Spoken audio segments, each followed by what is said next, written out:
This is Amud Yomi Gemara in Shabbos Daf Yud Gimel Amud Aleph, and we pick it up from the bottom of Yud Beis and Yud Beis. We are 3 lines from the bottom. Be'emes Amru HaChazan. The Mishnah taught us that the Chazan, he who's going to be in charge of the Sefer Torah, the next day in the Beis HaKnesses, is allowed to look where the children are leaning from, where they're reading from, but he cannot read with them. So says the Gemara, what exactly is the Chazan yes allowed to do and not allowed to do?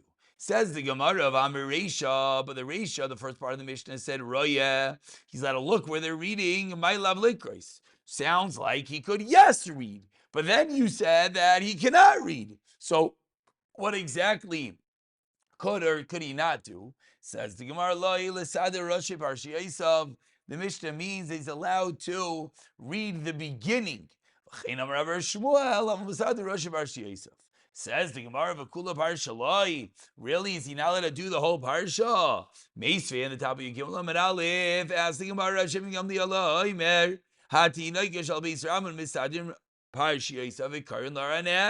Says Rashbag, the kids read the whole parsha. So we thought from the fact that we said that the Chazan only reads the beginning, the kids are also only reading the beginning. But why Rashbag said they read the whole thing?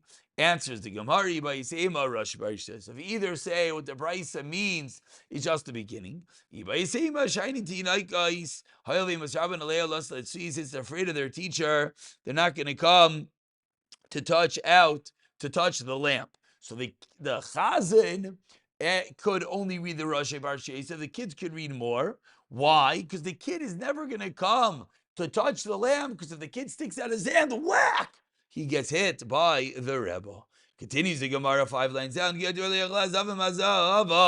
Why? Because it might come to Avera. Very fundamental Gemara that we're about to learn. Says the Gemara, Tanya, we learned in a Brisa. Now let's just point out, Zav and Zava, both of them are Tameh.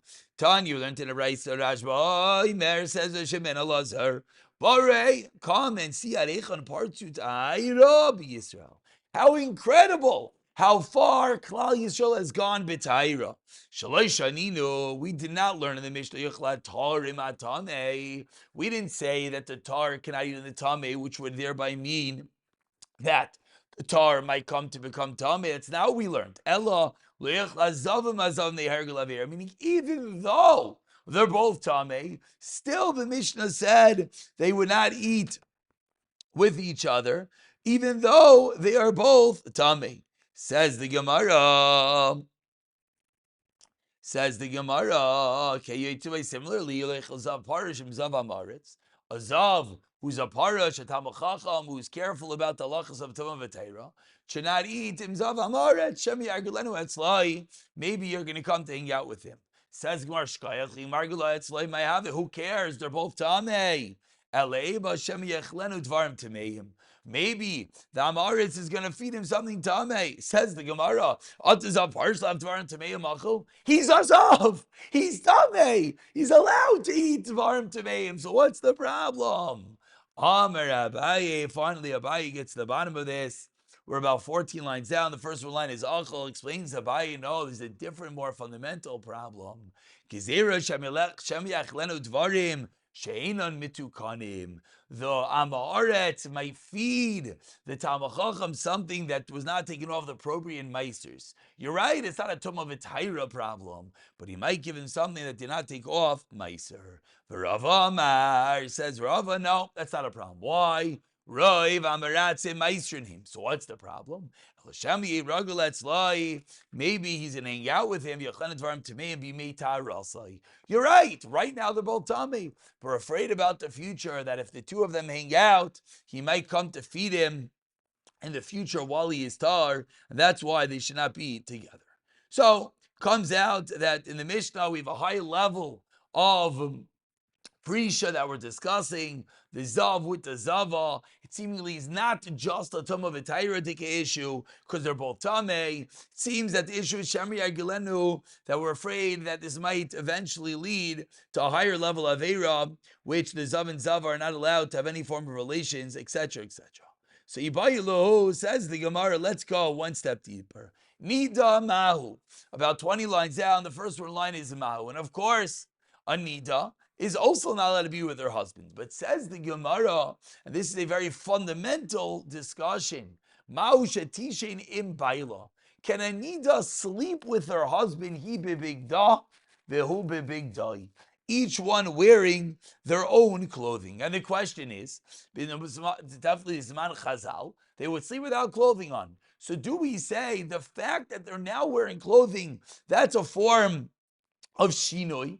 And is that enough as a reminder to remind the husband and wife that they're not allowed to be intimate because the woman is a nida? So Amar Rav Yosef Tashema. Let's learn from the cases of eating milchiks and fleishiks at the same table. Says the Mishnah, you're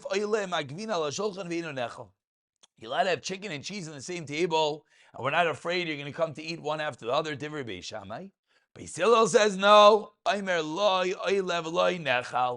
You're not allowed to put them on the same table. Certainly, you're not allowed to eat it.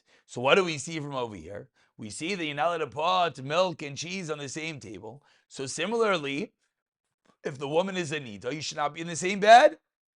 Says the Gemara, no raya. Shiny awesome to lekadeyas. Over there, it's about one person. You sit down to a meal.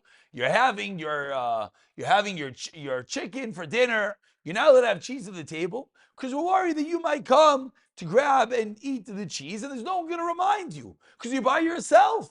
But maybe in the case of the nida where there are two people, husband and wife, maybe we say in such a scenario, one will remind the other. Says the Gemara, and this is indeed logical to make such a distinction. That when there are deyas, literally mean minds. When there are more than one person, it's different. Why? Tikatani Seifa, and the Mishnah said, Rashba Goimer says Rav Shimon Gamliel, Achsanayim Eichlin al Shulchan Echad. Two guests are allowed to eat on one table. And we're not worried. Why are we not worried? We think right now, because there are two people. So one will remind the other. Says the Gemara, 1 second, you stopped too early. Do we not explain that Mishnah? Amar Rav Chana Barami, Amar Shmuel. When do we say that two guys can eat together when they don't know each other? So if I don't know you, I'm not going to come grab into and dive into your cheese. Makirim says that's also. So we have no raya of a honey nami in our case of husband and wife.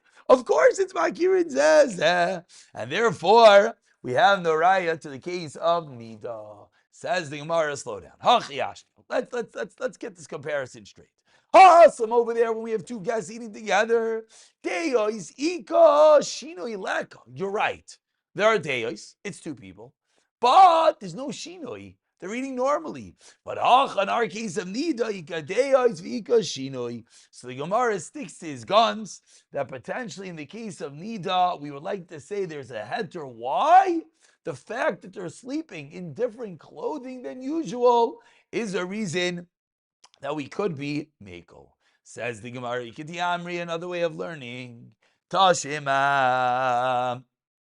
Ikiti Amri were 5 lines on the wide lines. Tashema, Rav Shimon Yom Ni'alaymer. Shnei Achsanayim, Oichlen al Shulchan Echazeh Bosav Zeh Gvina V'Tmar Lo, Amar Rav Chana Barami, Amar Rav Shmuel. Lo Shon Lo Shon Makirin Zeh, Makirin Zeh Ulcer. V'Hani Nami, Makirin Zeh Zenenu. So we bring this as a right that it's ulcer, and we answer awesome days Shinoi Lek, Achel Ika Deis Ika Shinoi. And that's the second lashon. And that in our case, again, it would be mutter. Tashema says the Gemara, let's try to find another raya. Our Mishnah. What did our Mishnah teach us? A zav and a zava can't eat together. Why? Because they might come to Avera. That because they're not allowed, we don't allow them to eat together because they might come to sleep together. So too in our case, even though there's some level of difference, we should forbid it. Says the Gemara, no, there's no raya. Because over here, there's no hacker. There's nothing reminding. There's no shinoi. In the case of nida, there is. Tashemas, we continue. Again, we haven't really brought a raya that it's mutter. We just keep on defending the rayas trying to prove that it's aser. Says the Gemara, Tashima, Laharim Laochal. Says the pasuk on the mountains, he did not eat. A pasuk in Yecheskel, Vein of Nasa, and his eyes did not lift El Gelule Beis Israel to the idols of Klal Yisrael. As Isha Tima, his neighbor's wife, he was not metama Velishis Nida Lo Yikraf. And his own wife, when she was an Nida, he did not come close to her. Makish Eishes Nida Leishes Reu. In this pasuk in Yecheskel, it puts together a woman who's a Nida with a woman of one's friend. Certainly you're not allowed to sleep with another woman, even if you each are wearing your own clothing. From here we see that even if there's a hecker doesn't work for everything. It's true, we'll learn that when it comes to maybe eating together, husband and wife, having a hecker, having a reminder will suffice. But when it comes to sleeping together, we equate sleeping with one's wife when she's in nida with sleeping with a random woman, which of course is forbidden even if they're wearing their own clothing. Says the Gemara, but this upliga de Rav Pidas. Rav Pidas argues, Amar Rav Pidas also Torah lekurva shel gilei reis b'avad. The Torah midaraisa, there's only Isser is korva actually coming close. Shenema isha shekol shar basar l'shkan l'garlas erva, says Rav Pidas, but only actual relations is aser midaraisa, but even lying together is only aser dirabanan, and therefore Rav Pidas would potentially hold that if they are wearing their own clothing, there would be a place for a kula. Of course, we don't hold that, but that is what Rav Pidas holds. We conclude that says the Gemara, Ula kavi ki have asi bibi Rav, when Ula would come for the yeshiva Rav, he would kiss his sisters on the chest, on their hands. Says the Gemara, and even though Ula did this, Ula himself didn't really hold of this. Any form of kurva man, a woman is awesome. We tell the Nazir to stay very, very far away. So of course the obvious kasha is, if Ula himself didn't hold this, then why did he do it? So the bottom Taisvis points out, Ula held it was aser. For he himself, he held you're allowed to do it. Why? Because he was a tzaddik comer. But in general, it certainly is something that one would have to refrain from.